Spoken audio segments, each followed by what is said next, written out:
Hi all, welcome to Ganga and vlogs. బీరకాయ తొక్కుతో పచ్చడి ఎప్పుడైనా తిన్నారా అండి? అసలు నిజంగా సూపర్ అంటే సూపర్ టేస్ట్ ఉంటుంది. నాకైతే గోంగూర పచ్చడి ఇంకా బీరకాయ తొక్కు పచ్చడి చాలా ఇష్టం అండి.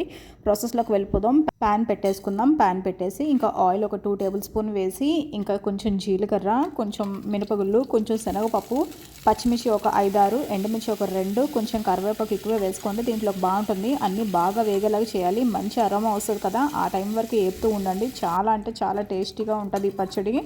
ఇంకా ఇది నేను డైరెక్ట్గా మిక్సీలోకి ట్రాన్స్ఫర్ చేసేసుకుంటున్నాను. ఇంకెందుకులే మళ్ళీ వేరే దాంట్లో అని చెప్పేసి డైరెక్ట్గా నేను అంతా తీసి మిక్సీలో వేసేసుకున్నాను. ఇంకా అయిన తర్వాత ఇంకా దాంట్లోని పల్లీలు అనమాట ఒక చిన్న కప్పు నేను తీసుకున్నాను. చిన్న కప్పేనండి తీసుకున్నాను, ఎక్కువ తీసుకోలేదు. ఈ పల్లీలు కూడా బాగా ఫ్రై అయిపోవాలి. పల్లీలు కూడా ఎంత బాగా ఫ్రై అయితే అంత బాగుంటుంది టేస్ట్, గుర్తుపెట్టుకోండి. పచ్చి పచ్చిగా అయితే ఉంచుకోండి. బాగా ఫ్రై అయిన తర్వాత ఇది కూడా మిక్సీలోకి ట్రాన్స్ఫర్ చేసేసుకోండి. మనం మిక్సీ వేసినప్పుడు ఈ రెండు కలిపి ఫస్ట్ వేసుకోవాలన్నమాట. నేను అందుకే ఎందుకులే మళ్ళీ టైం వేస్ట్ అని చెప్పేసి డైరెక్ట్గా మిక్సీలోకి నేను ఇవన్నీ వేసేసుకున్నాను. ఆ సౌండ్ ఎప్పుడైతే వచ్చిందో బాగా ఫ్రై అయ్యాయని తెలుస్తుంది అనమాట. ఇంకా అదే దాంట్లో ప్యాన్లో ఆయిల్ అయితే ఇంకా ఉంది కదా, నేను ఫస్ట్ వేసింది దాంట్లోనే బీరకాయ తొక్కు అయితే వేసేసుకున్నాను. బీరకాయ తొక్కు అంటే ఏమీ లేదండి, బీరకాయలు మనం ఫస్ట్ పీల్ చేసేస్తాం కదా అదే అనమాట. బాగా వాష్ చేసేసుకొని ఇంకా అది వేసుకుంటే ఈ టేస్ట్ చాలా బాగుంటుంది. సో ఒకసారి ఇలా ట్రై చేసి చూడండి ఎలా ఉందో. బాగా ఫ్రై అవ్వాలి బీరకాయ తొక్కు బాగా అనమాట. అంటే కొంచెం బ్రౌన్ షేడ్ వస్తుంది చూడండి, చూసారు అక్కడక్కడ బ్రౌన్ షేడ్ వస్తుంది. అలా వచ్చినంత వరకు బాగా వేపండి. ఈ బీరకాయ తొక్కు అనేది ఈ పచ్చడి టేస్ట్ ఎక్కడ ఉంటుందంటే మనం దీన్ని ఎంత బాగా ఫ్రై చేస్తామో దాని మీద డిపెండ్ అయి ఉంటుందన్నమాట. మంచిగా వేపుకున్న తర్వాత 1 మీడియం సైజ్ టమాటో అయితే నేను వేసేసుకున్నాను. అది కూడా మంచిగా వేగాలి రెండింటితో కలిపి. ఆల్రెడీ ప్యాన్ వేడిగా ఉంటుంది కాబట్టి త్వరగానే వేగిపోతుంది, పర్వాలేదు. రెండు కూడా మంచిగా వేపుకోండి. ఎంత వేగితే అంత బాగుంటుంది, అదే గుర్తుపెట్టుకోండి. పచ్చళ్ళకి ఏదైనా కూడా అంతేనండి. నాకైతే గోంగూర పచ్చడి కానీ, బీరకాయ తొక్కు పచ్చడి కానీ, దొండకాయ పచ్చడి కానీ ఎంతో ఇష్టం. అసలు పచ్చళ్ళు చాలా బాగుంటాయి కదా, అది ఉంటే చాలు. ఇంకా మనకి పక్కన కూర అవసరం లేదు, రసం అవసరం లేదు, అలాగే దాంతోనే తినేస్తుంటాను.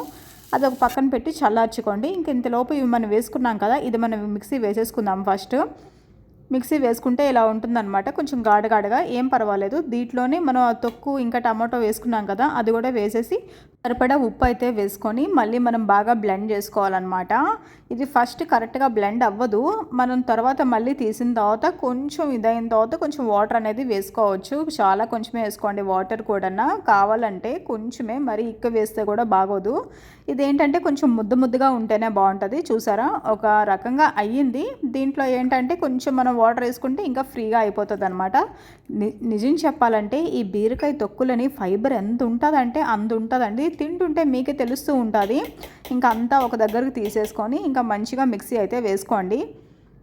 చాలా అంటే చాలా బాగుంటుంది. పప్పులోకి బాగుంటుంది. నేనైతే నార్మల్గానే తినేస్తానండి. కొంచెం రైస్ వేసుకొని వేడి అన్నంలోని కొంచెం నెయ్యి వేసుకొని బీరకాయ పచ్చడి వేసుకొని తిన్నామంటే అసలు అమృతంలాగా అనిపిస్తుంటుంది. ఒక్కసారి ట్రై చేసి చూడండి, మీరు ఎవరైనా కూడా బాగా ఫ్యాన్ అయిపోతారు ఈ పచ్చడికి. ఇంకా ఇంతేనండి, నేనైతే ఈ స్టేజ్లోనే ఇంకా వదిలేస్తాను అనమాట. మీకు ఇంకా కొంచెం పలుచగా కావాలనుకుంటే మీరు ఇంకా వాటర్ వేసుకొని వేసుకోవచ్చు. కానీ నా సజెషన్ ఏంటంటే ఇలా ఉంటేనే బాగుంటుంది అన్నంలోకి. మీరు కనుక నా వీడియోని ఫస్ట్ టైం చూసినట్టయితే షేర్ చేసి, లైక్ చేసి, సబ్స్క్రైబ్ చేయడం మర్చిపోకండి ప్లీజ్.